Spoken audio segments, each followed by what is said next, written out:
The air in the penthouse felt different from the air outside. It wasn't just the temperature, which was perfectly controlled, but the very quality of it. It was thick with the scent of expensive perfume, the faint, sweet smell of champagne, and the polished lemon oil aroma of old wood that probably cost more than a car. He stood near the floor-to-ceiling windows, a glass of something bubbly and cold sweating in his hand, and looked out at the city sprawled below like a carpet of tiny, scattered diamonds. This was a world he had bought his way into, but it didn't feel like his. He was an architect, a man who built things from concrete and steel and precise, logical plans. This world of old money and inherited power was fluid, built on whispers and connections he couldn't quite see. He felt like a painting that had been hung in the wrong gallery, appreciated for its price tag but not truly understood. His wife stood beside him, a warm, steady presence in the shimmering, uncertain light. She could always feel the tension in his shoulders, the way his smile tightened at the corners when he was out of his depth. Her hand found his arm, her fingers giving a gentle, reassuring squeeze. She didn't need to say anything. Her touch was a quiet message, asterisk I'm here. We can leave any time, asterisk. He gave her a small, grateful nod, but they both knew they wouldn't leave. Not yet. To leave early would be an admission of defeat, a sign that they didn't belong. And he had spent too many years fighting to belong to give up now, across the room, holding court near a grand fireplace that was probably just for show, was their host. He was a man who had everything, and the only thing that seemed to entertain him anymore was finding new ways to spend his fortune on elaborate games. He was a venture capitalist, but that was just what he did. Who he was a collector of rare experiences. He climbed Everest with a celebrity chef. He bought a fleet of taxis just so he could drive one for a day, and now he was throwing this party. The host had a way of looking at people, a quick, assessing glance that seemed to strip away all their pretenses and find the one thing they were most insecure about. His smile was sharp and never quite reached his eyes, which held the perpetual glint of a man who was terminally bored as the evening wore on. The architect and his wife circulated, making small talk that felt like trying to dance in shoes that were a size too small.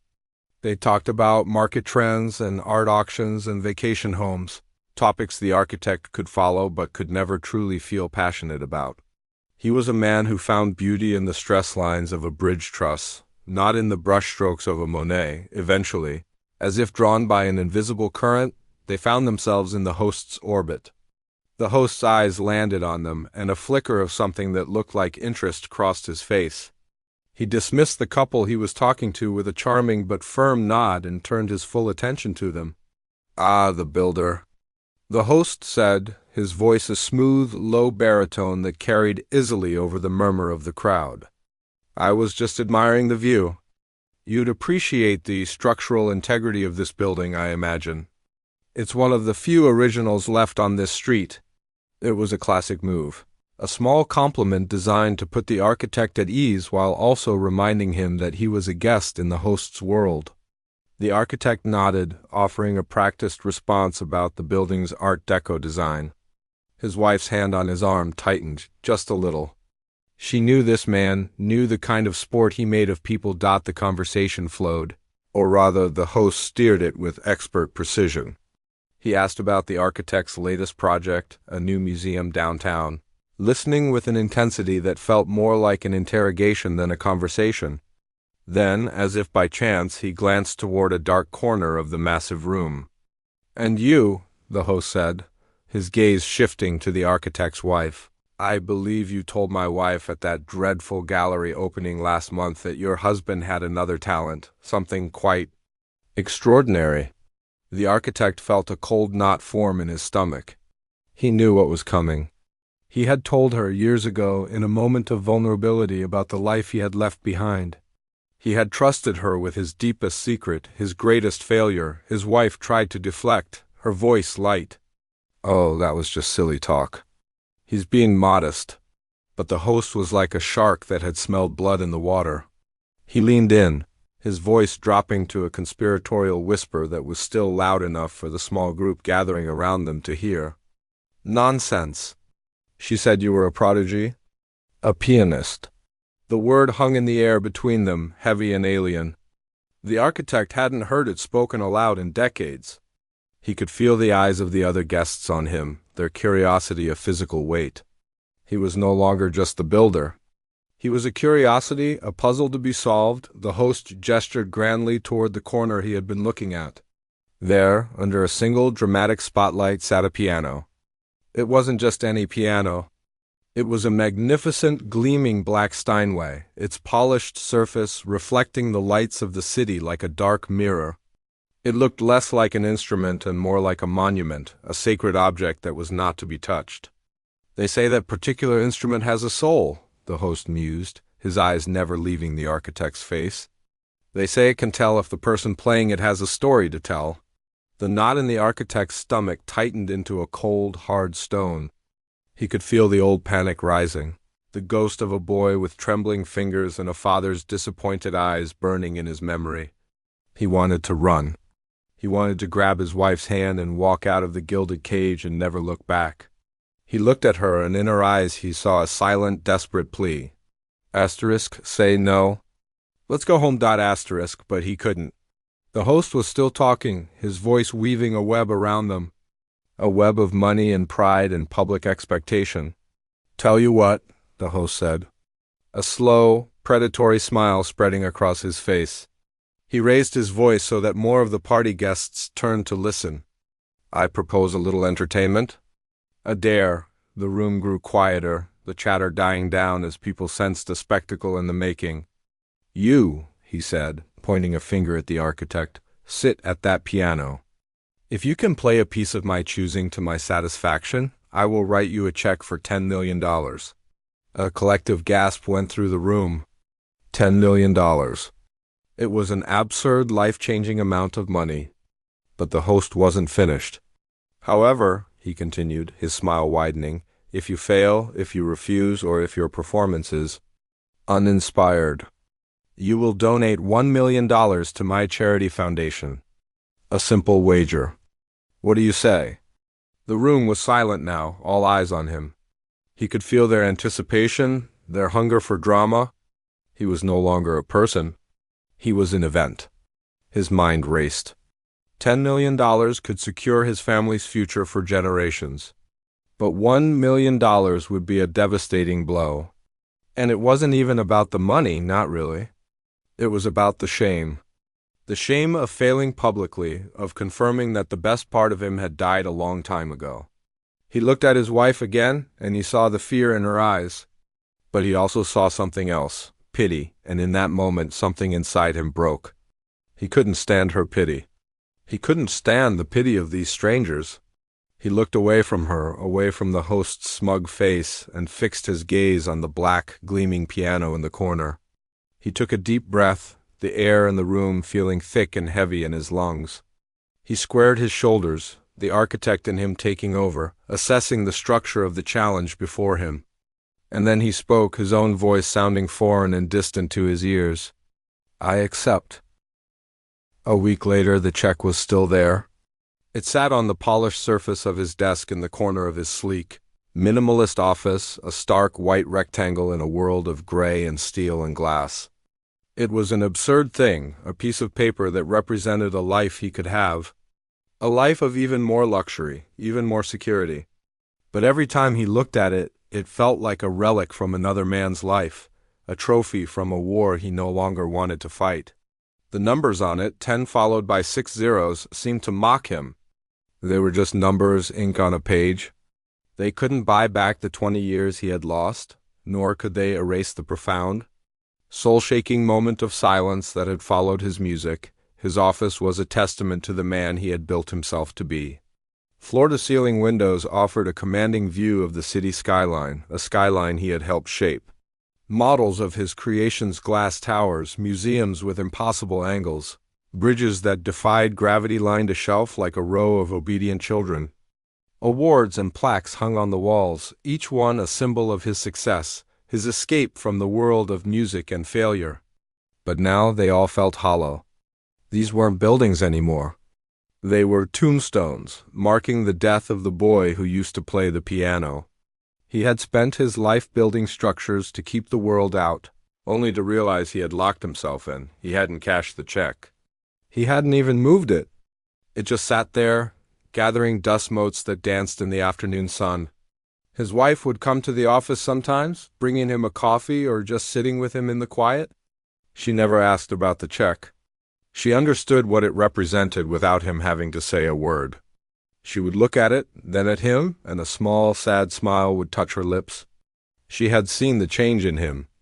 The tension that had been a permanent fixture in his shoulders for 20 years was gone. The haunted look in his eyes had been replaced by a quiet, thoughtful calm. He was softer now, more present. He would notice the way the light hit a building, or the sound of the wind whipping around the skyscrapers. Things he had always been too busy or too closed off to see before. One afternoon, he was standing by the window, looking out at the city he had conquered, but never truly known. His wife came up behind him and wrapped her arms around his waist, resting her head against his back. "What are you thinking about?" she asked softly. He was quiet for a long moment. "I'm thinking about the check," he finally said. "I don't know what to do with it. Does it make you happy?" she asked. He turned around to face her, taking her hands in his. "No," he said, the words simple and true. "It makes me feel tired. It feels like a payment for a performance. But I wasn't performing. Not at the end. So don't cash it," she said, as if it were the simplest thing in the world. "Leave it there. Let it expire. It's just paper." He looked at her, at the unwavering faith in her eyes, and he knew she was right. But it wasn't just about the check. It was about everything it represented. "I don't think I can do this anymore," he said, his voice barely a whisper. "This," he gestured around the office, at the models and the awards, the steel and the glass. "This isn't me. Not anymore." She didn't look surprised. She just squeezed his hands, her eyes filled with a gentle, loving understanding. "I know," she said. "It hasn't been for a long time." That evening he typed a short, simple letter of resignation. He didn't give a long explanation or make dramatic excuses. He simply stated that he was leaving effective immediately.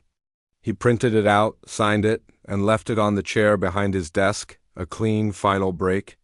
He didn't pack a single box. He didn't take any of his awards or models. He walked out of the office, leaving the check, the letter, and the ghost of the man he used to be behind him. He felt no sadness, no regret. He felt only the lightness of a man who had finally unburdened himself of a weight he had been carrying for half his life. The following weeks were a time of quiet rediscovery. He didn't go on a lavish vacation or buy a new car. He and his wife just lived. They took long walks through the city, but this time he wasn't looking at the buildings with an architect's critical eye. He was looking at the people, the small details, the life that pulsed through the streets. He started to notice things he had never noticed before: the intricate carvings on an old brownstone, the way the morning light filtered through the leaves in the park, the sound of a street musician playing a saxophone with a soulful, imperfect beauty. And then one day he found himself in a dusty, cluttered second-hand shop in a part of town he had never visited. Tucked away in a corner, almost hidden under a stack of old books, was a piano. It was an upright, its wood scratched and scuffed, its ivory keys yellowed with age. It was the complete opposite of the gleaming, perfect Steinway at the party. It was flawed, imperfect, and it had a story to tell. He ran his fingers over the keys, pressing one down. A slightly sour, out-of-tune note filled the quiet shop, and in that moment he knew. He bought it on the spot, arranging to have it delivered to their small apartment. The final scene finds him not in a lavish concert hall or a corner office, but in a small, sunlit room in his own home. The $10 million check is nowhere to be seen. He and his wife had decided together to let it void, to let it become worthless paper. Instead, they had anonymously donated a much smaller, more manageable sum to a community music program for underprivileged children, a quiet tribute to the boy he once was. The old upright piano sits against the wall, the sunlight warming its worn wood. It's not a monument or a trophy. It's just a piano. He sits on the simple wooden bench, his fingers finding the keys. He doesn't play the complex, thundering piece from the party. He doesn't play the technical, flawless scales from his childhood. He plays a simple melody, one he is creating as he goes. It's hesitant at first, then it grows stronger. It's filled with mistakes, with notes that are slightly off-key, with pauses where he forgets what comes next. But it is the most beautiful sound he has ever made. It's not perfect, but it is honest. It's the sound of his own heart, finally playing its own song. He plays not for a dare or an audience, but for himself, for his wife who is listening in the next room, for the ghost of the boy who has finally been set free. The silence he once feared, the silence that followed his single, failed note has been replaced by this gentle, imperfect, and utterly joyful music. He has lost nothing and gained everything, a truth far more valuable than any dare. The silence that followed the final chord was a living thing. It wasn't an empty space. It was a space filled to the brim with everything that had just been poured out of the piano. It was the weight of a 20-year-old grief, the echo of a boy's silent tears, the raw, unfiltered truth of a man's life. The air in the penthouse seemed to vibrate with it, thick and heavy, pressing in on everyone. No one moved. Glasses of champagne, halfway to lips, remained frozen in the air. Conversations, cut off mid-sentence, hung in the void like forgotten balloons. The city lights twinkled outside the vast windows. Indifferent to the profound human drama unfolding within, the architect sat at the piano, his head bowed, his hands resting limply in his lap. He was empty, drained, a vessel that had been scoured clean. He could feel 100 pairs of eyes on him, but for the first time that night, he didn't feel judged. He felt seen. It was a terrifying and strangely liberating feeling.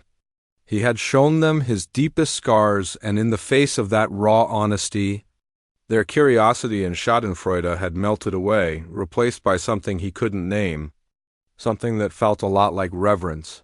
The spell was finally broken by the one person who had tried to cast it in the first place.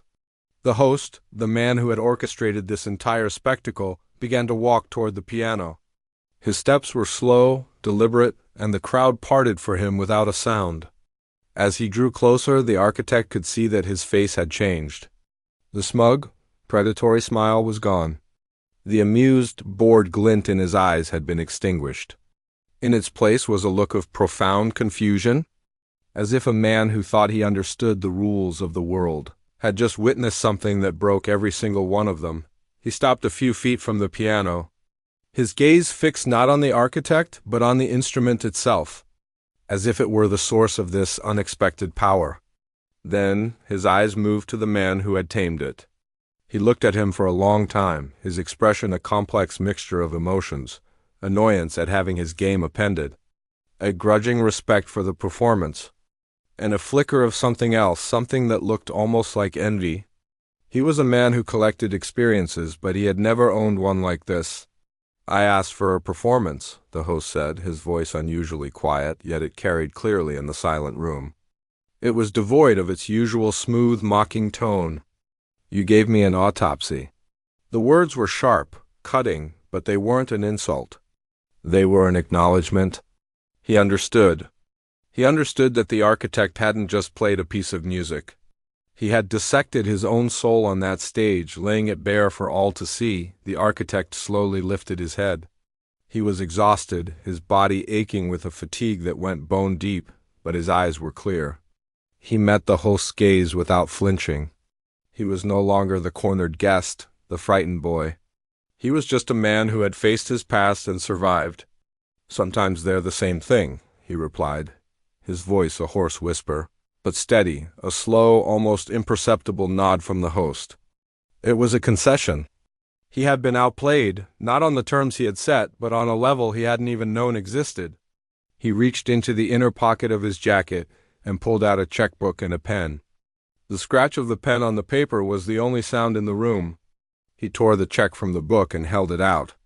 It was a small, white rectangle, but in the spotlight it seemed to glow with an impossible light. $10 million. "The $10 million is yours," the host said, his voice regaining a little of its old authority, but it was hollow now. "Wire transfer in the morning." He paused, his eyes searching the architect's face as if trying to understand what had just happened.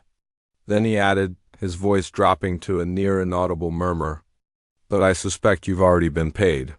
With that, he turned and walked away. The check still held out for a moment before one of his assistants scurried forward to take it. The tension in the room snapped. A collective breath was released.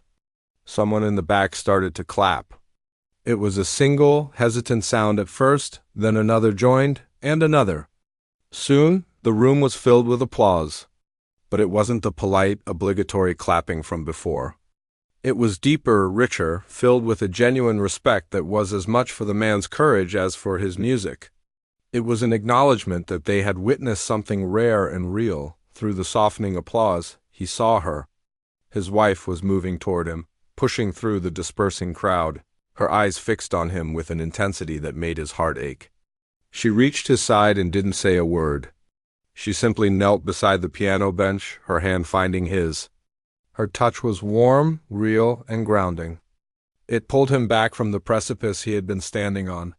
He looked down at her, and in her eyes he saw no pity, no shock, only a profound, shining love that seemed to hold all the broken pieces of him together. She didn't ask about the money.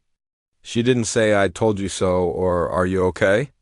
She just looked at him, her expression saying everything he needed to hear. It was a welcome home. A welcome back to the man she had always known was there, buried under years of blueprints and steel. He felt a single, hot tear escape and trace a path down his cheek. It wasn't a tear of sadness or regret. It was a tear of release. The dam had broken, and the river was finally flowing free. He squeezed her hand. A silent thank you for everything, for her patience, for her faith, for seeing the ghost in the machine and loving him anyway. The host was right. He had already been paid. The $10 million was just paper, a number in a bank account. The real prize was this moment, this feeling of lightness, of peace. The ghost of the boy with the trembling fingers was no longer a haunting presence. He was just a memory, a part of his story. No more or less important than the man who built skyscrapers or the husband who held his wife's hand. He stood up from the piano, his legs feeling a little unsteady, as if he had just woken from a long, deep sleep. He didn't look back at the instrument. He didn't look at the host or the faces in the crowd. He just kept his eyes on his wife. Together, they walked away from the spotlight, away from the grand piano and the whispers of the elite. They walked towards the door, leaving the gilded cage behind, not as fugitives, but as two people who had just found something far more valuable than money. They walked out into the cool night air, and for the first time in 20 years, the architect felt truly, completely free. Her words were a lifeline thrown into the storm of his fear.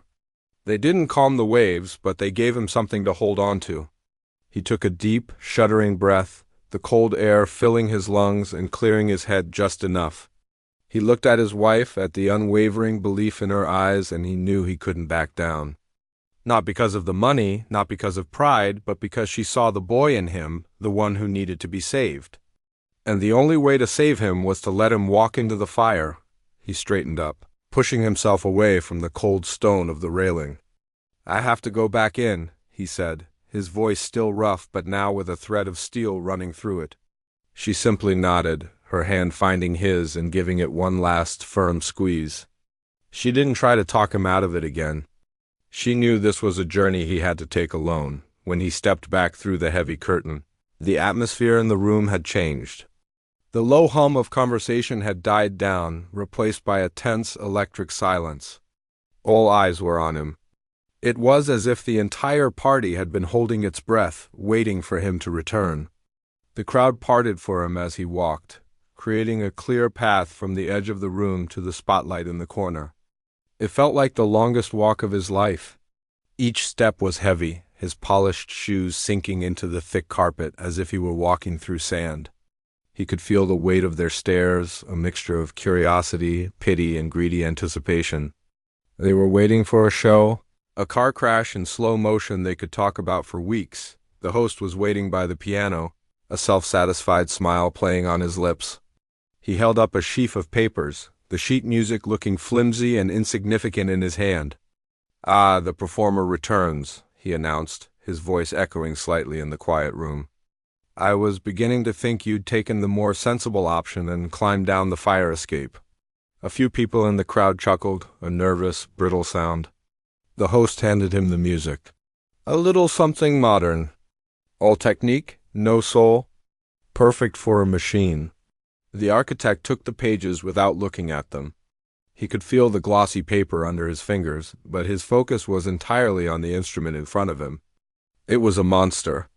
A beautiful, gleaming black monster. The single spotlight hit its polished lid, sending a blinding reflection back at him. It looked perfect, untouchable, and utterly cold. It was everything his father had ever wanted him to be. He placed the sheet music on the stand, but his eyes slid right over it. The notes were just black squiggles on a page.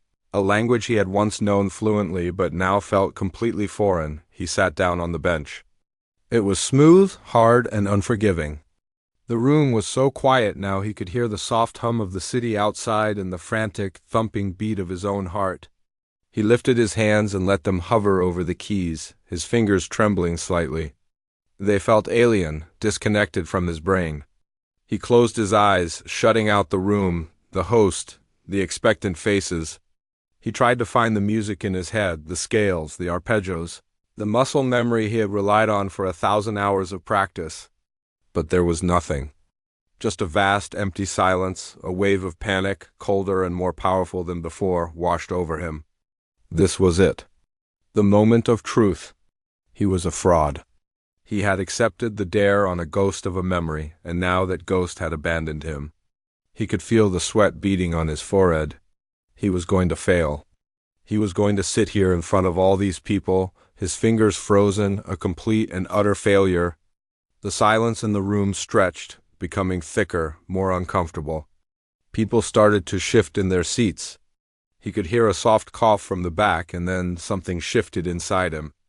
It wasn't a memory. It was a feeling. A deep, aching sadness.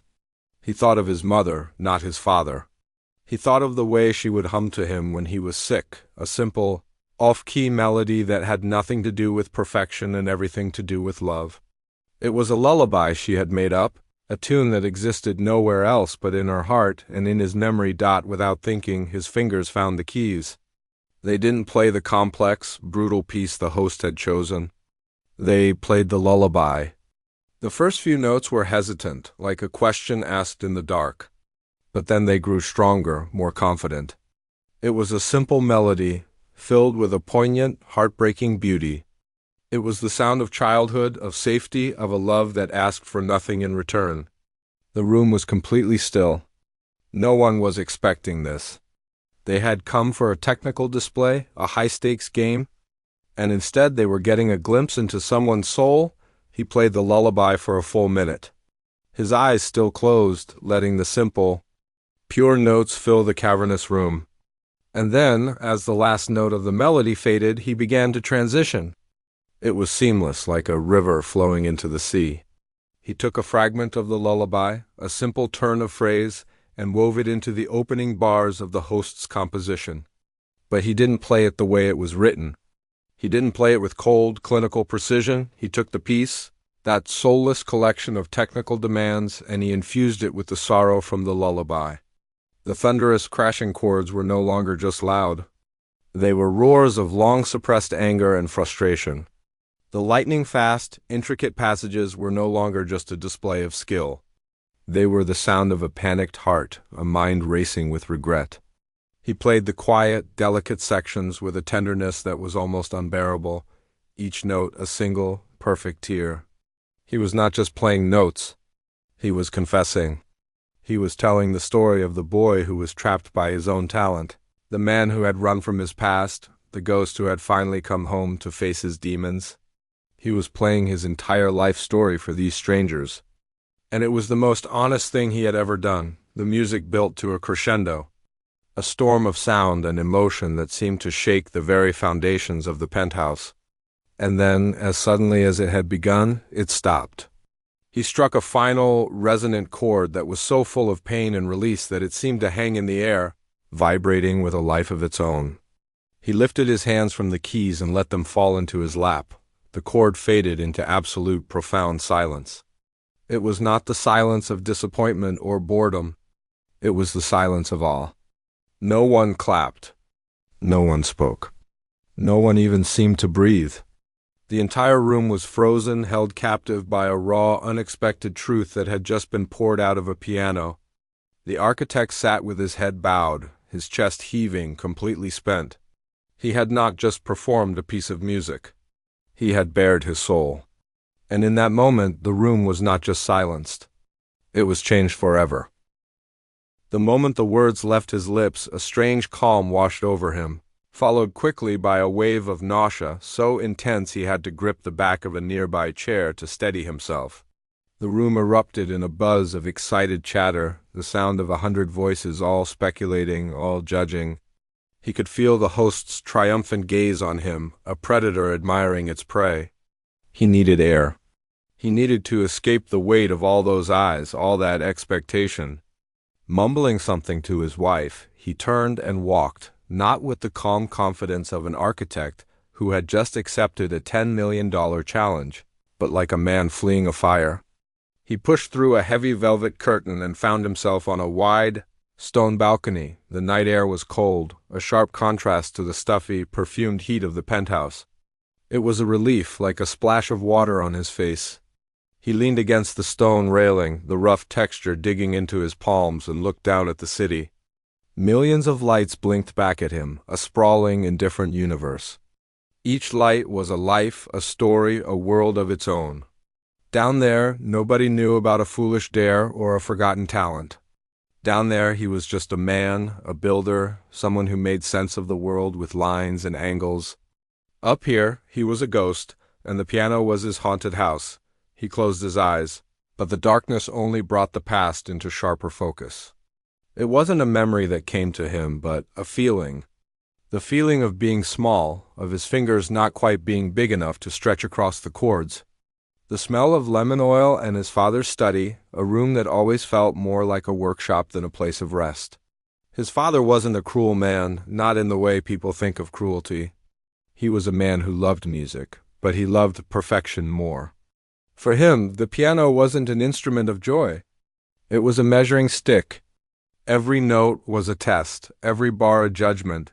He saw himself as a boy, sitting at the old upright piano in their living room. The sunlight would stream through the window, illuminating the dust motes dancing in the air, but he never noticed them. His world was the black and white keys in front of him. His father would sit in a chair just behind him, a silent, looming presence. He didn't shout. He didn't have to. He would simply tap his fingers on his knee, a relentless, perfect metronome. A single mistake would bring the tapping to a halt. The silence that followed was worse than any scolding. It was a silence filled with disappointment, a heavy, suffocating blanket. The boy practiced for hours, his fingers aching, his mind numb with scales and arpeggios. He learned to play with a technical brilliance that stunned his teachers. He could make the most difficult pieces sound effortless, his fingers flying across the keys with a speed and precision that seemed almost inhuman. But there was no soul in it. He wasn't creating music. He was executing a flawless blueprint. His father would listen, his face a mask of concentration, and sometimes he would nod. Good, he would say, a word that was supposed to be a reward but felt more like a dismissal.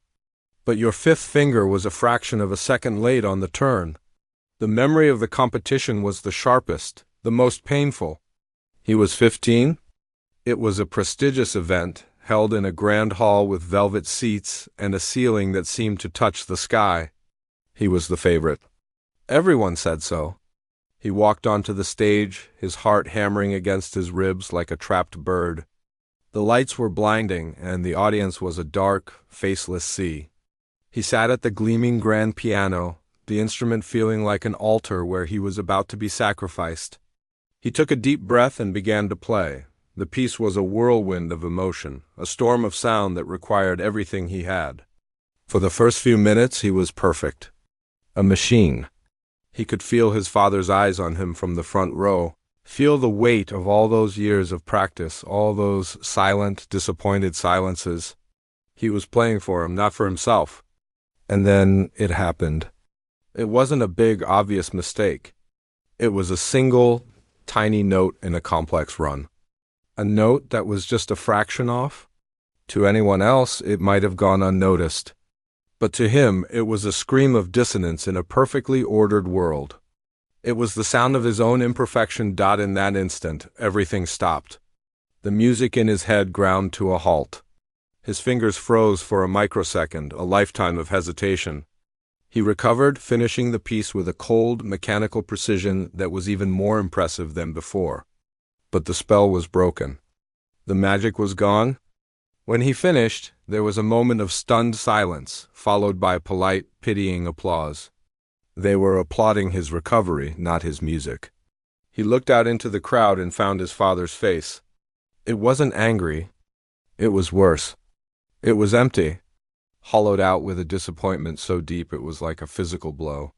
He had not only failed himself, he had failed the one person whose approval he had spent his entire life chasing. He didn't wait for the judge's decision. He walked off the stage, out of the hall, and into the night. He never played the piano again. He locked that part of himself away, boarded up the doors, and threw away the key. He chose a world of concrete and steel, of things that were solid and predictable and could be controlled with a blueprint. He hadn't just walked away from the piano. He had run from the boy who played it. A soft touch on his arm brought him back to the present. He opened his eyes and saw his wife standing beside him, her face etched with worry. The cold night air had made her nose pink, and her eyes were soft with empathy. She didn't ask if he was okay. She already knew he wasn't. She just stood there with him, a silent, steady presence in the face of his storm. He knew, the architect said, his voice hoarse, barely a whisper. The host. He looked right at me and he knew. Knew what?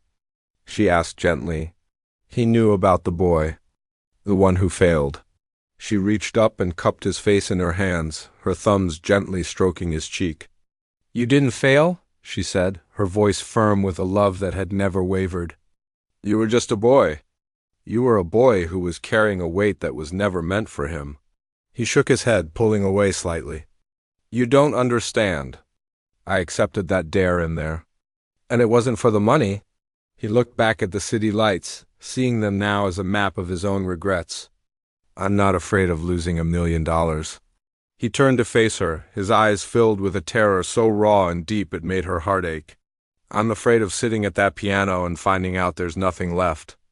I'm afraid of proving that the best part of me died a long time ago in that concert hall.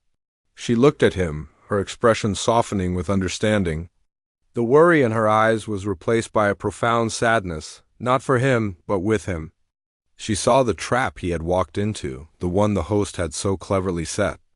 It wasn't a game of money. It was a game of the soul. This isn't about the money, is it? She said it wasn't a question. It was a statement of fact, a key turning in a lock he had kept closed for 20 years. He shook his head slowly, the truth of her words settling over him. The dare wasn't a challenge. It was an exorcism. He was being forced to confront the ghost he had been running from his entire adult life. And he was terrified, not of losing, but of what the ghost would do when it finally caught him.